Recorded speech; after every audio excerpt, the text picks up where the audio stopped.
Well, Jason Goodman, he's a defender of the weak and the vulnerable, like guys who solicit women underage. Wait, that sounds that's bad. Nice. It does sound bad, but it did come up naturally that I way. wasn't here. That's the kind of the way it came across. Well, we brought you audio from, Modern Family was a show that was on television forever, and one of the actresses, the Ariel Winter, who played the middle daughter, is really 27 years old in real life, and she has gone undercover as an underage girl, as a 12-year-old girl online to help catch online predators, and it's all part of a brand new series on YouTube that she's doing. And so we played the audio for you, and if you missed it, we do have it. Do you see it in there? I don't, but okay. You said this from a couple of days ago? Yeah, I put it back. It's okay. Anyway, it's back in? Okay. So I'll get it. Go ahead. I'll find it. We played the audio, and she basically is talking to this man who is definitely older, and he's definitely on there trying to lure her into some sort of situation. And so after playing the audio, Jason made a point that if she's really 27 years old in real life, but she's playing a 12-year-old, isn't that kind of entrapment? Well, yeah, because, I understand it's a horrible thing because the intention is that he wants to be with this younger girl, but the fact is she's not. So he's going in there and she says whatever age. It's kind of like I think the same thing as like a bar sometimes supposed to card you to see if you're 21 and up, right? Mm-hmm. And if they don't card you, that's not illegal as long as you actually are drinking and you're 21 years old or old. You know what I'm saying? Yeah. It's when you're underage. So if the bar doesn't card you, they're not like getting charged for not carding you as long as you're the drinking age. Yeah, I guess, though, when it comes to the online stuff, it's that this person, this grown man, is aware that he's speaking to somebody who is not of age. He thinks. Well, he thinks, but that is enough to lure him the into the conversation. Is that he knows that she's under 20 right. or 18, but maybe they can't hire people that are 12 to pretend. That's what I think. I think you probably couldn't. You would not be able to. It'd be hard to find. You don't want to put any 12-year-old in that situation, even if it is pretend. Yeah. I guess. I do have the audio. Here you go. Hi. All right. Not much. I'm not good at small talk either. Yeah, me either. Come on, you're the girl. You're supposed to be good at these things. How does your mom get off? You're a girl supposed to be good at things. He thinks he's talking to a 12-year-old. Obviously, this guy's an idiot. He does, but also terrible. Because you're a girl, you're supposed to be great at having conversation. You're 12. What the hell? She sounds young. Yes. Have you ever been around a 12-year-old? I guess he clearly he has not. I have a 13-year-old son, and he's impossible to talk to sometimes. No, what, bro? One word answers. I mean, hey, did you have a good day at school? Nah. Okay. Nah. Right. All right. What's the best thing you did today? I don't know. Okay. Not till late. A 40-year-old is not talking for any reason other than to exploit them. And he said before, he's like, oh, well, we'll get married and then get it annulled. So there's a romantic and weird undertone, even if he hasn't explicitly said anything we can arrest him for yet. Yikes. Mm-hmm. So it made Jason wonder, is it entrapment? And the other thing is, too, what that girl just said, there's got to be some kind of intent for at least sexual. That's what they're going to. Chatting, because if they're just saying, I want to marry you someday, I don't know. I'm just curious of how they can, which I think if this guy's on the street and not busted, that's scary. Mm-hmm. So I'm just wondering, You're just trying to find out what the lines are for personal use. No, Jared. No. Oh, okay. We tried to get our official attorney, Lisa Lanier, on the phone in the moment, but it was in the moment and we weren't able to. But we are today. So all the way from the Aegean Sea. Wow. Lisa Lanier is joining us. Hello, Lisa. Hello. How are you guys? Hey, we're great. Jason would like to know, isn't it entrapment? Or is it? Yeah. Oh, okay. Is it entrapment for Ariel Winter, even though she's 27 in real life, to play a 12-year-old? No, entrapment is something we heard a lot about a couple decades ago. And it really, you don't really have to worry much, and you don't hear about it much anymore, because it was really these operations where the person wasn't, with the current technology and stuff, it's clear what the agenda is, and the person is going online and finding these young people. What entrapment used to be is where, there was no internet, and these guys would, a lot of times it had to do with drugs, and they would get other guys and like hang out with them all day and sometimes for days on end and get them to, eventually commit a crime. But it wasn't like the criminal was seeking the crime. You know what I mean? So what they would get them to do was something that they had not otherwise planned to do, and that's where entrapment came in. But nowadays, it's clear that the bad guy, the child predator, is going on these sites, communicating with this person that they think is 12 years old or 14 years old, and they're continuing, and they're sending them bad pictures, and, they're arranging meetups with them like this guy did. And it's not entrapment, and it's still, even though there isn't truly an underage victim, there's still a crime because the perpetrator thought they were communicating with a minor. And so you're not going to see the actual act of, rape of a child because that didn't happen. But you're going to see these luring statutes involved where they're soliciting, and those are real crimes regardless of whether or not the victim was actually a minor. So you're saying then just the intent alone, if the intent alone is to be with the underage person, that's a crime. Yeah, you're going to be in some trouble, especially where on top of having that intent, you violate several other statutes when you go online and you lure them to a location where you communicate. A lot of states now have these communication statutes that just make it illegal and it's a felony in a lot of cases, to even just communicate with a minor about, anything sexual. Like there was a teacher in Virginia that got into a lot of trouble, lost his job, and was charged with a felony. And he was on Grindr, and somehow a child got on Grindr, an actual child. I think he was 14. And he eventually revealed his age to the guy. And the guy was like, look, I'm not trying to do that. I'm not trying to get with a 14-year-old boy. And he said, you don't need to be doing this, kid. Like, you shouldn't be doing this. This is bad for you.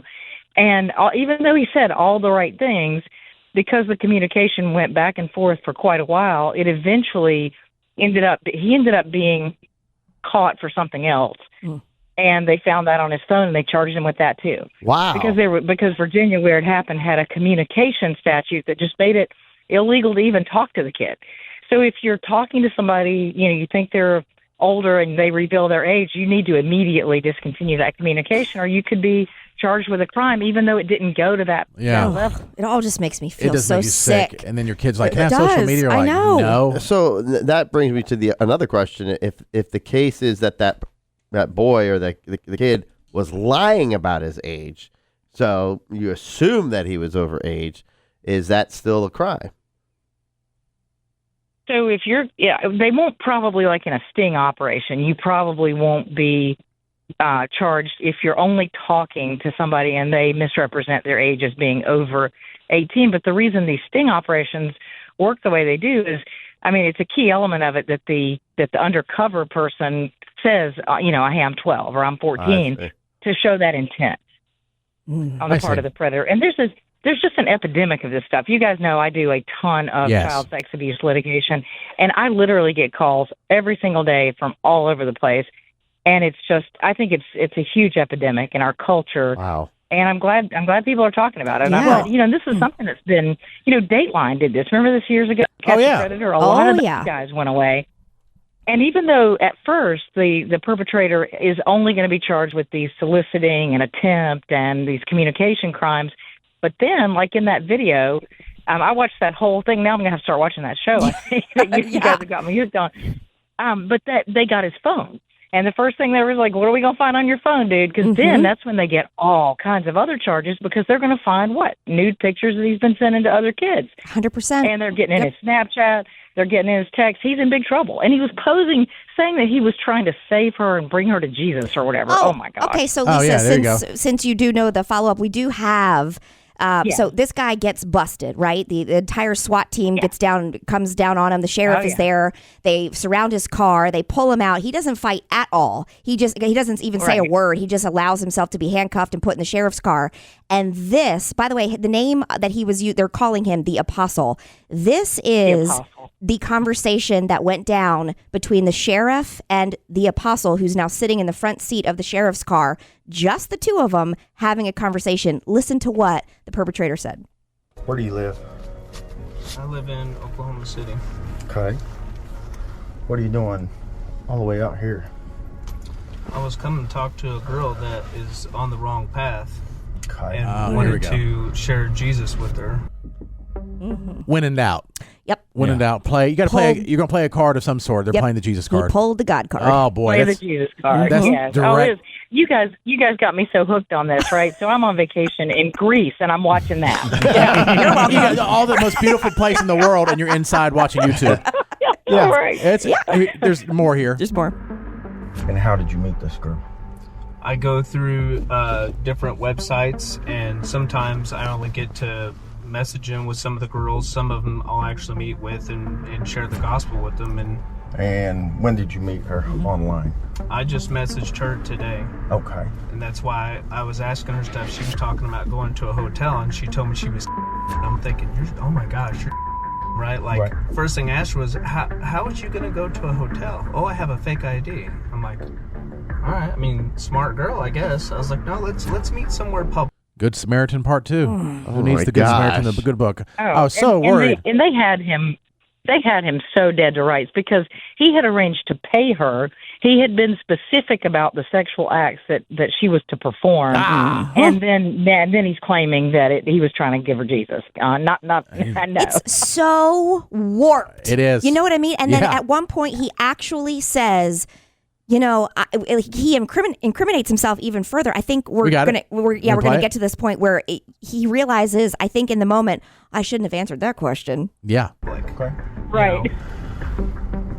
You realize I have y'all's full conversations. That wasn't the agreement that y'all had. Was not to talk about Jesus. Your agreement with her was to spend some time alone with her Mm-hmm. Yeah. for if I a had, certain amount of money. Yeah. If I had mentioned if you mention the gospel to them right up front, they usually just stop talking to you. Yeah, so you say, hey, 12-year-old, I'm going to have sex with you in these different positions. And then when you get there, I'm like, nah, I got you. Just kidding. We're going to talk about Jesus. Tell you about the good book. Yeah, you ever heard of Deuteronomy? So about how many girls have you rescued? I have talked to a couple Ooh. that I've met at different places, like Taco Bell or whatever. Interesting. I mean, This was Taco Bell, wasn't it? Or The Waffle video we House saw or was whatever. Taco Yeah, Bell. Maybe it's Taco a different Bell. one, Yeah. different story. And how do these young girls? It's just so shocking that a 13, 14-year-old girl would just go along with this. Like, why are they doing this too? It's a sting. Well, this one's No, a but setup. obviously other this ones. happens. He did Yeah. it with other people. Yeah. Yeah, that's true. You're right. They're also They're 12 and 13 and 14 years old. Their brain's not there. That's like impressionable. I mean, think if you were 13-year-old Jason, and an older woman was talking to you and flirting with you, you probably wouldn't know how to process it. And they're doing it in a very creepy, inappropriate way where they're saying things that a 12 or 13 or 14-year-old girl might be into at first. you don't think the girl would be afraid? I don't think it's like right off the bat that they just immediately start. They're Right. gaining trust. They're grooming. Oh, Yes. no, they groom them. Yeah. No, they groom them first. And he's offering her money. Mm-hmm. And you don't know what kind of bad situation she's in her family life or her personal life. You know, she may be in a very bad situation and trying to get out of Sure. it and is trying to get money. And then they find a big knife in his car, a big hunting Yes. knife in That's his scary. vehicle. So who knows what he was actually really going to do? Or, I mean, it's very scary. Here's a little more. Whether or not they received it or not, I don't know. I mean, most of them, after I'd tell them that, would kind of look at me, and I would just kind of tell them, like, you have to realize every time you do something like this, it's a mark on your soul. Right? Boy. Now, whether or He's not a they con did anything artist. with that, I don't know. It's not like I keep following up with them or anything. Right. Oh, yeah. Yeah, he didn't quit it. It's a mark on their soul. Yeah, on their soul. On theirs. Right, on their soul. Was it Hansen? Hansen was it the guy that used to Chris have the Hansen, show? yeah. Chris Hansen. And something happened, I remember years ago, where they stopped the show because I believe the predator either committed suicide or there was some kind of odd, they didn't do it right or something and they got in trouble. I don't remember. Yeah, because that show was, man, that was must-see TV. Yes, Yeah, it because was. they would have the Holy- girl there and the guy Yes. would come in. Now, the girl still was overage. Right. But they would have the guy come in and actually talk to the girl in person. He could have grabbed her at any given time. Yeah. Of course, the police were in another room. And they- Chris he- Hansen was in the other room, too. Bringing the brown paper bags full of condoms and lube and alcohol, and he's like, "I'm just here to talk to her." No. Oh, okay. Yeah, this remember is when, for my uh, wife. Yeah. Chris Hansen walked out so calmly, like, "Hey, how you doing?" Hello. Hey, bud. Yeah, I was like, Hi. "Oh, boy." And they made that face like, ugh. And then some would just either run out or someone would like try to talk for a minute, and then he said, "You're free to go." And then as soon as they went outside, bam, they got tackled. Yeah. Well, the name of Pretty this On the concrete. Yeah. Yeah. Yeah. The name of this new YouTube series is called Sosa, SOSA Undercover. And like Lisa was saying, it's going to hook you. Yeah, It's going to I'm going hook to start you. watching it. But yeah, and then the most famous line from that Dateline show, it was him reading a text back, Chris Hansen, to one of the predators, where he said this to like an underage girl. I can't control my horny level. And that became a thing everywhere. Like you just can't, which is so gross. Well, Lisa, enjoy the rest of your time in Greece, and we appreciate you spending some time with us. And sorry we ruined your vacation with sex predator No. shows. It's always great to talk to you guys. And I'll be back. My last full day of vacation, so I'll be back soon. All right. All right. Enjoy. Safe travels. All right. Bye, guys. Bye. If you're ever injured on the job, contact her right away. If you're ever injured in general, contact her right away. And she also does sex abuse cases. She does it all, really. She does so much, I should say. Hireaheavyweight.com.